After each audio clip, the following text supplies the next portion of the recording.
the country at heart and with Kenyans at heart, that I'll do my best to deliver best service to the Kenyans. But this is lacking in this nation. We've heard of ghost medical workers, ghost workers at the city council. Now we're talking about ghost students. This is the first time we're hearing about ghost students. But Didmus Barasa, we never expected this to get to our to our schools, did we? What should be done immediately is maybe the county director of education to take responsibility for whatever has happened and carry out what we call a physical identification parade for the students. And they must also take responsibility because they are the ones who should validate the data that comes from counties to the national to the national office, national education offices, because everybody is responsible in terms of the role they play in terms of advising the government on the number of people or students we have in this country. You can just imagine how much money the government is spending on one child. If that amount of money is to be doubled, because ideally what we are seeing here is that you know, the figures are almost half of what is perceived to be the total number of students in this country. So really, this is what I think the principals of schools, the head teachers, the DOs, the county education officers, I think they should take the responsibility. And at the end of the day, we want to see a process that will result into casualties, because some officers must really be punished for lying and providing this, or rather even false. This is falsifying of information. They should be dismissed, and that's the only way we can clean up our civil service. Because what we have seen previously before is that you carry out a staff audit, for example, even at the county government. But again, after we've done the staff audit, what follows? Apart from regularizing, part of the permanent mitigation measures against such kind of vices is to take punitive actions to those who are involved, those who are providing this data, and departmental heads are responsible for whatever comes out of their department, because they have to sign them. So if it would appear that whatever they provided to the national officers is falsified, is actually fraudulent, they must pay for their sins. Now, unique personal identifier numbers generated are 9,515,564. But apparently the number of pupils in primary schools listed so far is 4.9 million. The government has been paying for 8.8 million. This is a new law, Bwana Kipruto Rapkiro, when it gets to our schools. Probably, yes, the numbers could change once the process is complete, but it appears definitely there is a problem even in this listing. Well, I'm worried, and I don't want to squarely blame the teachers at that particular stage. I just want to blame the whole system. Somebody also could be cooking figures at the Jogo House for purposes of enriching themselves. We know in the past some checks used to be issued to various schools, and some checks used just to be taken to certain non-existent schools and money siphoned out of Jogo House. So I would actually raise the back with the former Minister for Education to tell us exactly why was he paying that money, or on what basis, because there should have been a clear data from the ground. And Jogo House, the information they have should reflect the reality on the ground. 50% is too big an error that we cannot blame entirely on teachers alone. We blame on the entire system. Okay. Yes. Dumuli, I think somebody must be sleeping on the job, because as far as school systems are concerned, there is an enrollment, and those are the lists to be followed. Those are that which would give the figures of the students per school. Are we not now questioning that enrollment, the data from that kind of enrollment? We are saying probably it wasn't genuine. It wasn't watertight. I'm saying somebody must be sleeping on the job, because that must be verified. As Mheshimiwa Kirwa says, even from Jogo House, all the system to the county level, to the school level, what happened on the records of the enrollment per school in each region. Because this must be cooked. Then why is it not they are not following the enrollment per school? There must be a problem. somebody may not have been very keen on the duty. Even 1 million students, a difference of 1 million students is huge enough. We're talking about 3, almost 4 million difference. That's definitely someone cooking the book somewhere. I think the problem is bigger than that, because you see, there is what we call register. Every morning as a teacher, you'll know so-and-so, is he in school, is he not in school? And that register is a simple way of cross-checking whether the pupils are the numbers that are reflected. It cannot be more than 1 million.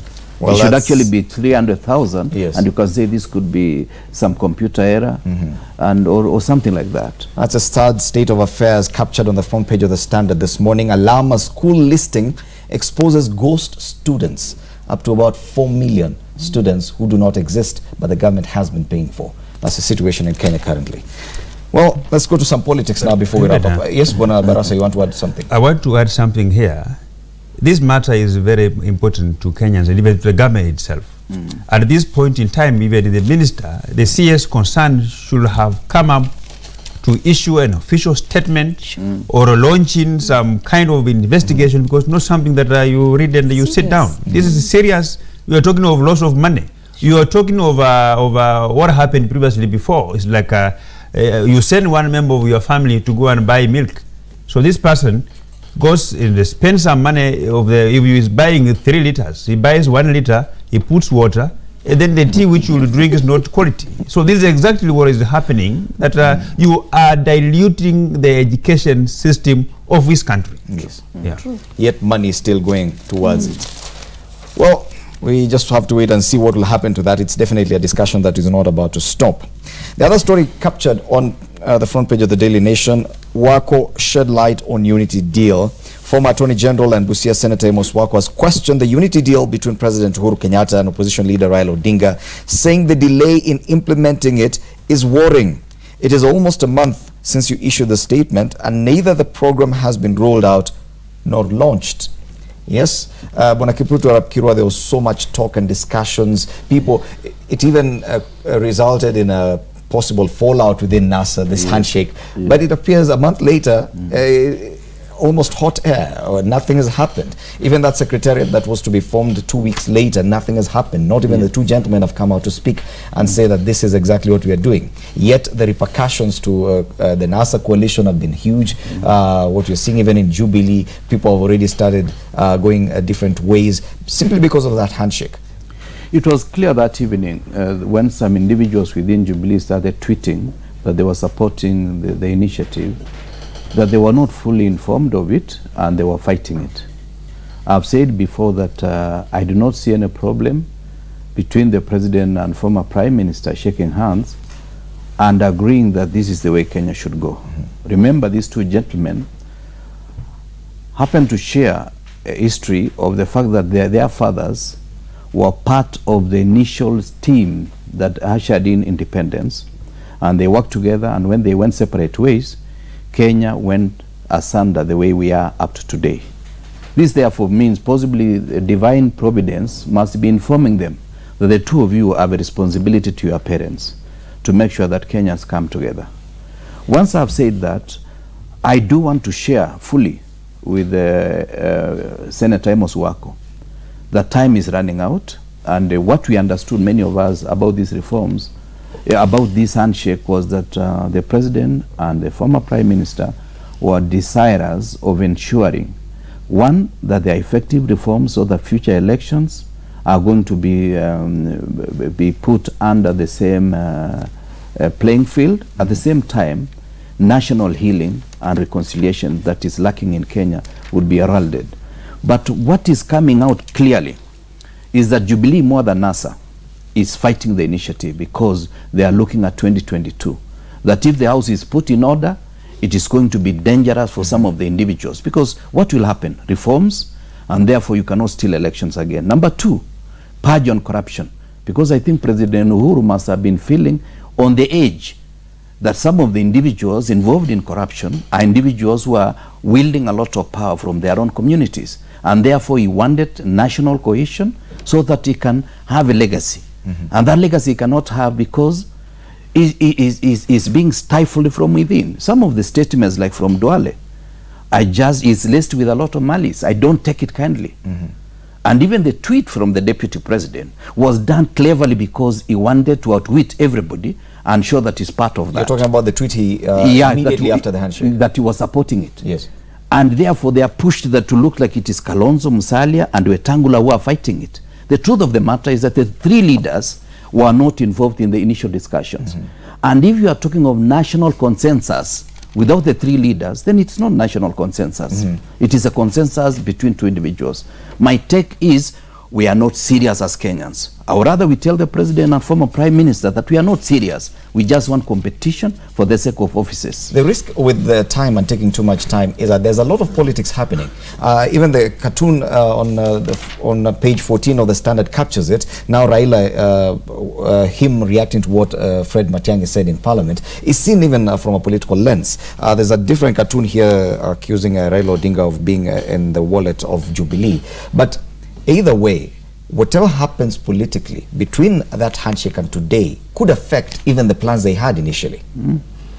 I think it's good that we must learn to separate facts from fiction. The handshake that Uhuru and Raila, had, I think it's, we should support it in terms of stabilizing this country. But like any other government system, they were committed into a number of programs, and they set up a team which was to look into the specifics of those kind of programs and come up with a timeline on implementing them. And I think we must appreciate that a team that is working on it could be the one that is maybe wasting a lot of time. But the President and the Prime Minister, I think maybe they are committed into implementing what they agreed to do, but the technocrats who are supposed to actually oversee the implementations, of course, it's government that will implement them. We have the issues of budget, blah, blah, a lot of things to be coming in place. And we as Kenyans, we should support that they will work together.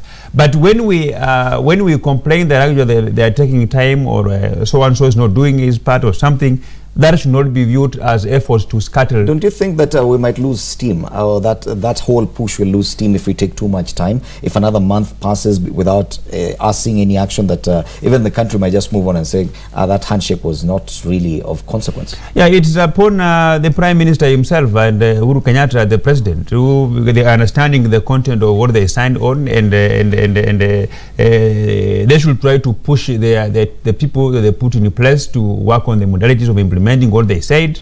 They said that they were to do the launch in maybe 2 weeks or 3 weeks, which has not happened. And I think the fact that themselves are not complaining and they are happy with it, maybe they know they are on the right track.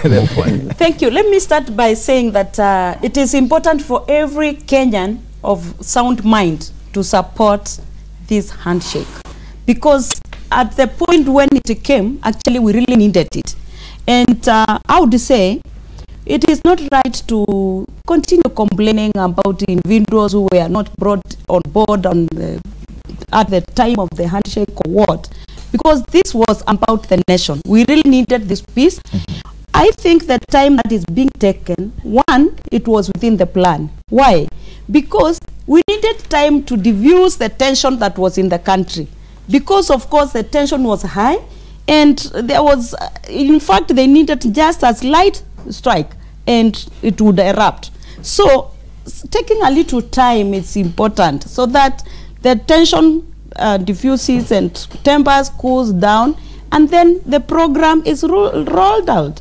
I know, I'm privy to information that what is contained in that handshake and the initial document is very important for this nation. So there exists a document that many Kenyans are not privy to. No, the plan. I'm talking of the plan and why they agreed to come to this point.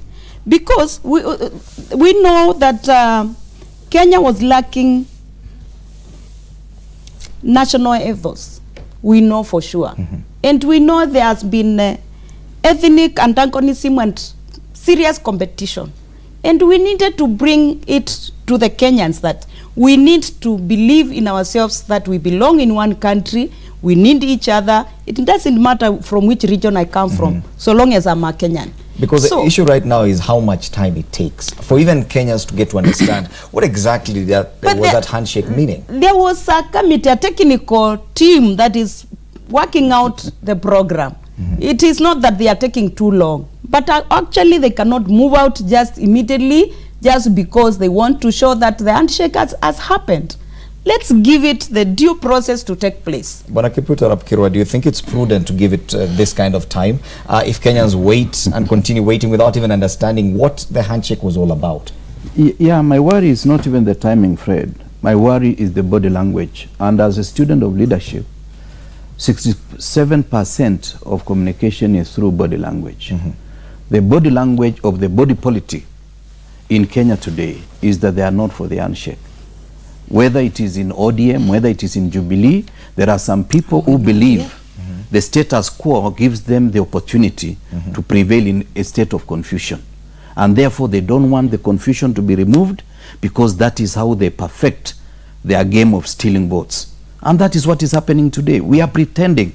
It is too late for me in life to start pretending. The truth of the matter is that the two individuals, President Kenyatta and Prime Minister Raila, mean well about the handshake. But there are so many other individuals who are interested in succession. And succession is what is clouding the whole issue of the handshake. And I'm just being honest about it. I will be pretending if I was to say, oh, things are being done. Done when we are already perforating it. Everything that is happening in Kenya today is towards perforation. And we also listen. We live in this country. We interact with some of these individuals at personal level. And we hear the body language is different from what we are communicating to the public. I dare say, if this handshake takes off, I can bet any penny, nothing is going to take off. Unless the two individuals deliberately move from now henceforth. Otherwise, the whole thing is going to be perforated. Because that handshake triggered quite some political activities. Before that, it had cooled down. But immediately after that handshake, people started campaigning again. I want to be very clear in the middle of this, and I will partly agree with what my good friend Kipruto Kirwa is saying. But I want to say this. The handshake is not about the merger of parties. The handshake was agreeing on a number of things that are good for this country. It's not about political parties. So if we have a front that whose succession will scuttle implementing whatever they agreed, then it maybe is ODM or NASA. But as in Jubilee, our succession is clear. We have no succession wrangles. We have no succession activities. It's clear on but why is it it's clear on it is not about merger. I don't know why Jubilee thinks that we want to. No, I don't know why Jubilee thinks that we want to cross over to them. Really, you know, Jubilee is the last party I would want to go. My good friend said that succession is going to scuttle. Yes, succession does not necessarily mean within parties. Succession at from our national side, level. As Jubilee, we have no succession wrangles. The succession wrangles is in ODM because there is no, maybe there are why are we tying down this discussion to succession politics? Yeah, because you see, like, for example, what is happening in NASA, in ODM, you see them immediately after the handshake, they are pushing out a few individuals out.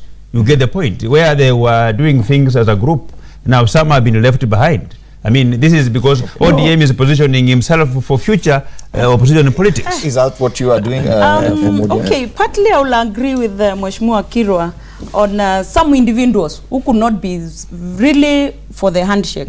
But I would say this is about Kenya. It is not about political parties. It is not about individuals. If there are specific individuals who are opposed to it, then the goodwill of Kenyans should be there that we want to move forward. Because as Mheshimiwa Barasa said, it is about Kenyans and Kenyans moving ahead. Actually, it is not about succession. Those who are positioning themselves for 2022 can go ahead and do it. But those are individuals.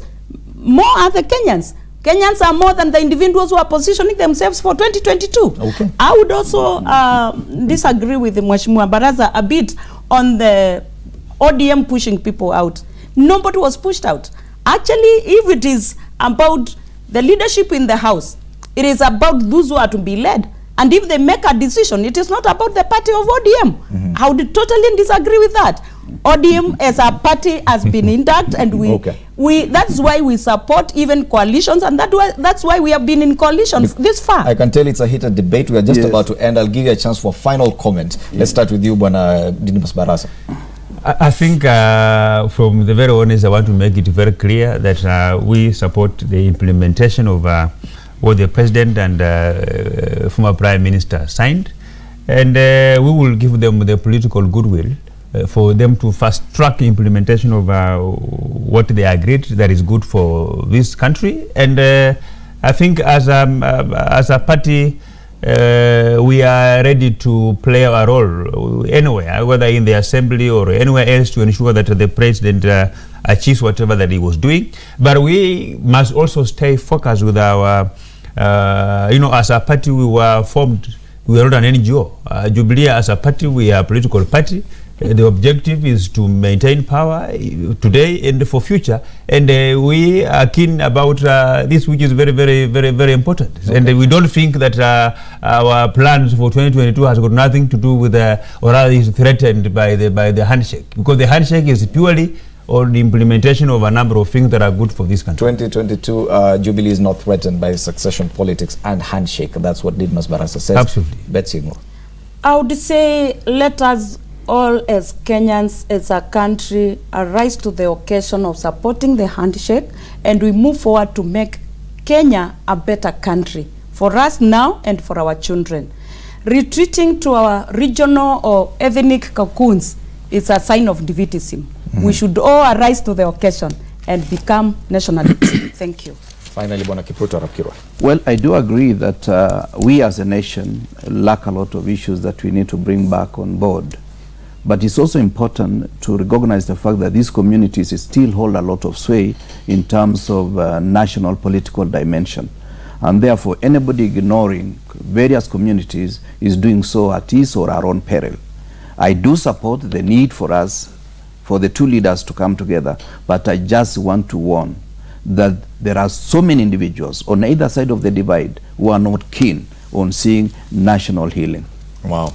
The headline on the front page of the Daily Nation: shed light on unity deal. That's former Attorney General and Busia Senator Amos Wako. And that's where we wrap up our news review this morning. Thank you so much, Kipruto Rapkirwa, Deputy Party Leader, ANC, Didmus Barasa, MP Kimilili, and Betsiengo, Chairperson of the ODM Women's League.